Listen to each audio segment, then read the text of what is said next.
Hello everyone, welcome to break time classes. इस video में हम कंप्लीट भक्ति आंदोलन कवर करेंगे। जैसा कि आपने प्रीवियस ईयर पेपर्स देखे होंगे यूपी पीसीएस के, तो हर बार भक्ति सूफी से क्वेश्चन आता है। भक्ति आंदोलन में शुरुआत करेंगे, सारे फैक्ट यहाँ पे कवर करना है। भक्ति आंदोलन का प्रारंभ दक्षिण भारत से हुआ था। पहले उत्तर भारत में नहीं आया, पहले दक्षिण भारत में आए 7वीं से 12वीं शताब्दी के बीच में। कुछ प्रमुख संत हैं जिनसे क्वेश्चन पूछे जाते हैं।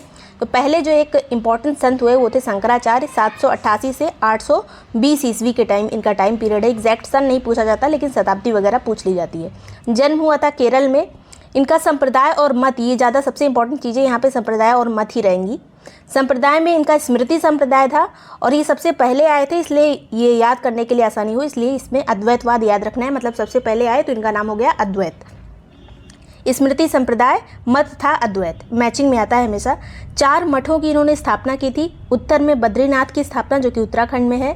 दक्षिण में श्रृंगेरी की स्थापना की थी जो कि कर्नाटक में है। पूरब में पुरी की स्थापना की थी जो कि उड़ीसा में है। उसके बाद पश्चिम में द्वारका की स्थापना जो कि गुजरात में है। तो ये चारों हमेशा पूछे जाते हैं। नेक्स्ट है, ये जो शंकराचार्य थे, ये बौद्ध धर्म की महायान शाखा से प्रभावित थे और इनका एक अन्य नाम है, इन्हें शंकराचार्य को प्रच्छन्न बौद्ध भी कहा जाता है। तो इसमें स्टेटमेंट वाइज क्वेश्चन आता है कि शंकराचार्य को प्रच्छन्न बौद्ध कहते हैं या नहीं। नेक्स्ट है इसमें पॉइंट, ब्रह्मसूत्र, भगवत गीता और उपनिषदों पर इन्होंने भाष्य लिखा है। तो ये चीज़ें पूछी जाती हैं। इनकी मृत्यु हुई थी बद्रीनाथ में, उत्तराखंड में। नेक्स्ट है रामानुज, ये 12वीं शताब्दी से संबंधित है। इनकी शताब्दी काफ़ी इंपॉर्टेंट है, 12वीं शताब्दी। 12वीं शताब्दी किसे कहेंगे तो 1200 के पहले का समय, मतलब 1100 से 1200 के बीच वाला टाइम शताब्दी कहलाता है। काफ़ी लोगों को कन्फ्यूजन होता है। रामानुज वैष्णव गुरु थे, ये वैष्णव धर्म से संबंधित थे। सगुण भक्ति करते थे ये, मतलब मूर्ति पूजा वगैरह को, या फिर ये मानते थे कि साकार रूप में भगवान है, साकार रूप की पूजा करते थे ये। जन्म हुआ था तमिलनाडु में। संप्रदाय इनका था श्री संप्रदाय। यहाँ पे वैष्णव है, वैष्णव की पत्नी थी श्री, तो इसलिए याद करने के लिए आसानी होगी। श्री संप्रदाय से संबंधित थे। मत था इनका विशिष्टाद्वैतवाद। नाम है, देखिए नाम में राम लगा है, तो अभी तक शंकराचार्य जो थे वो थे अद्वैतवाद, सबसे पहले आए थे। याद करने के लिए राम एक विशिष्ट व्यक्ति थे, इसलिए विशिष्टाद्वैतवाद। नेक्स्ट है निम्बार्काचार्य या फिर निम्बार्क अगर लिखा रहे तो ये रामानुज के समकालीन ही थे। पूछा जा सकता है कि निम्बार्क इनके समकालीन थे या नहीं, तो ये बहुत इंपॉर्टेंट स्टेटमेंट बनता है। निम्बार्क रामानुज के समकालीन थे, 12वीं शताब्दी के ही थे। संप्रदाय की बात करें तो इनका सनक संप्रदाय था। नींबू से थोड़ा याद रखिए कि अभी नींबू सनक गया था, नींबू महंगा हो गया था, तो सनक संप्रदाय से संबंधित हैं ये निम्बार्क। मत इनका था द्वैताद्वैतवाद। देखिए दो लोग, इनका जो ये दोनों लोग समकालीन हैं, तो द्वैताद्वैत हो गया, दो बार आ गए। द्वैताद्वैतवाद किसका संप्रदाय है ये, किसका मत है, निम्बार्क का। अब आते हैं माधवाचार्य पे। ये 13वीं शताब्दी से संबंधित हैं। ये जो पहले गुरु थे शंकराचार्य और रामानुज, दोनों के विरोधी थे ये माधवाचार्य। इनके संप्रदाय का नाम है ब्रह्म संप्रदाय। मत है द्वैतवाद।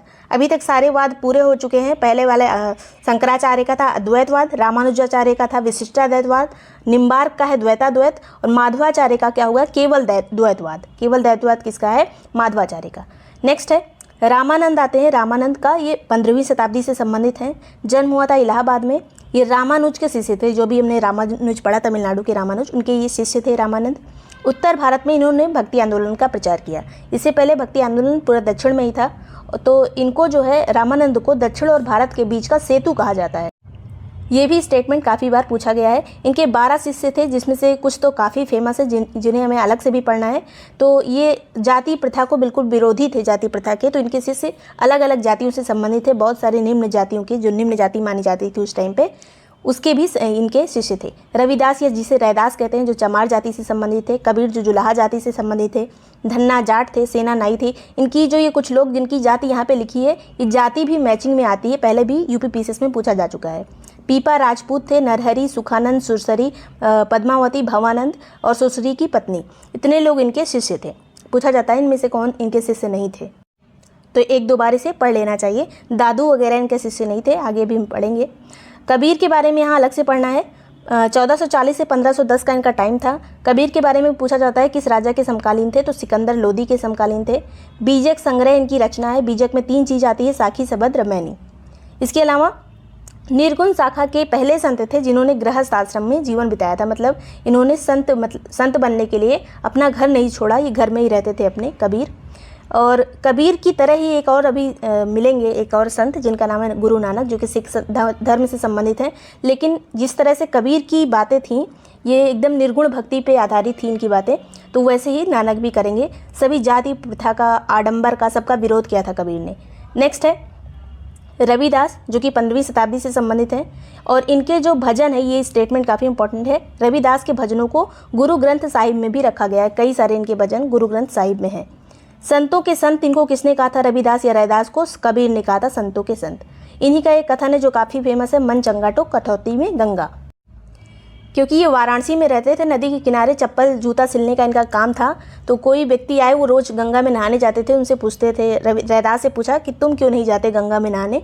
तो इनके सामने जो कठौती में पानी रखा रहता है, जो जूते सिलने में काम आता था इनके, इन्होंने कहा मन चंगा रहेगा तो कठौती में ही गंगा, इसीलिए फेमस हो गया ये वाक्य। आगे चलेंगे दादू का जो टाइम पीरियड है वो 1544 से 1603 है।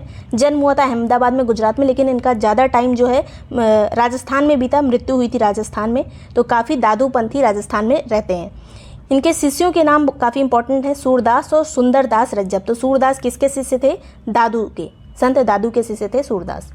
नेक्स्ट है गुरु नानक, 1469 से 1538। जन्म हुआ था तलवंडी में, तलवंडी जो ननकाना साहिब पाकिस्तान में स्थित थी, इनकी मृत्यु भी पाकिस्तान में ही हुई थी।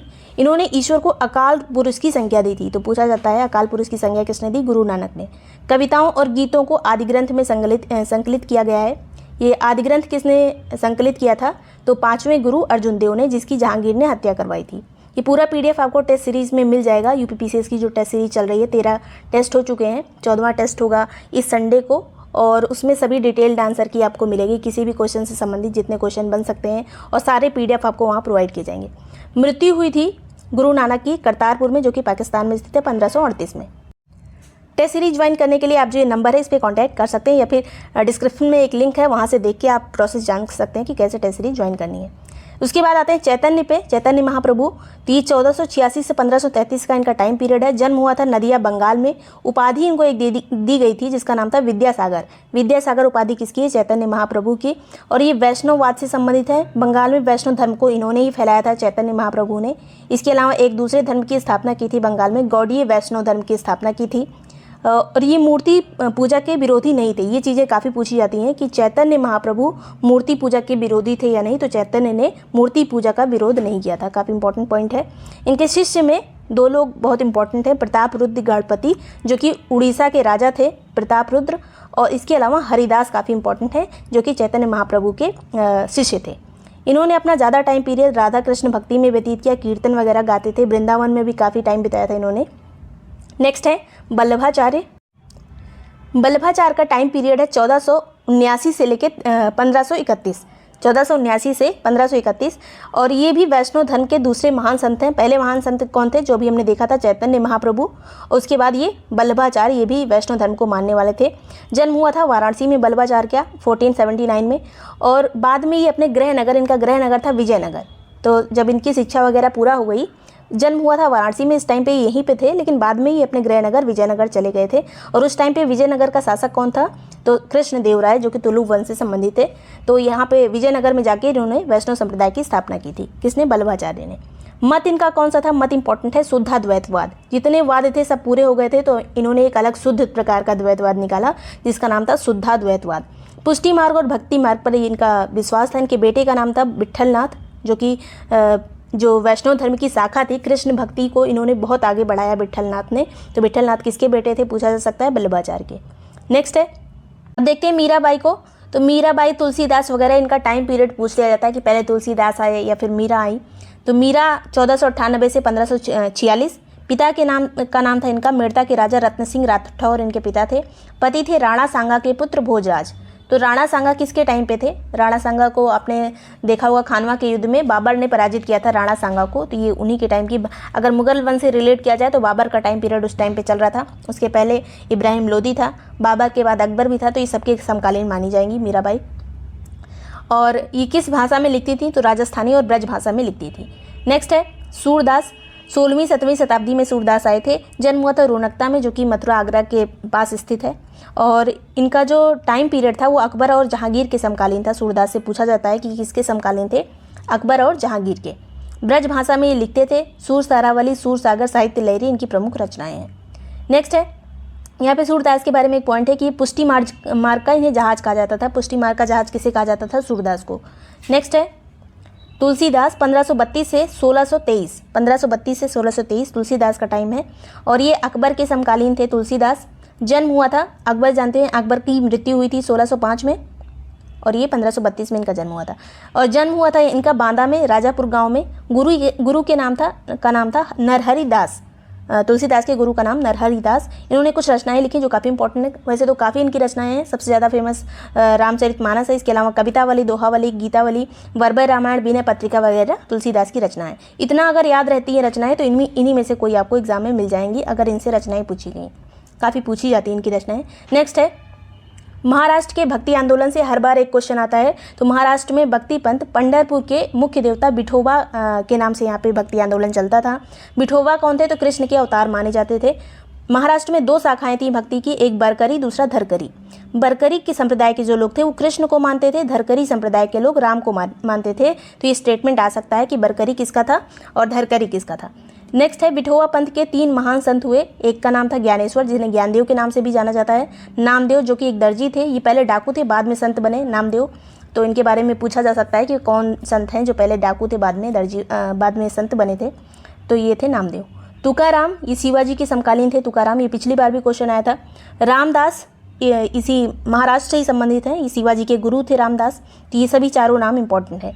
नेक्स्ट है शंकरदेव, जो कि असम के सुधारक थे। ये वैष्णव धर्म से संबंधित है, वैष्णववाद को मानने वाले थे। मत की बात किया जाए तो एकेश्वरवाद में बिलीव करते थे। जितना भी द्वैतवाद अद्वैतवाद अभी तक हमने देखा, और ये किससे संबंधित है? एकेश्वरवाद से।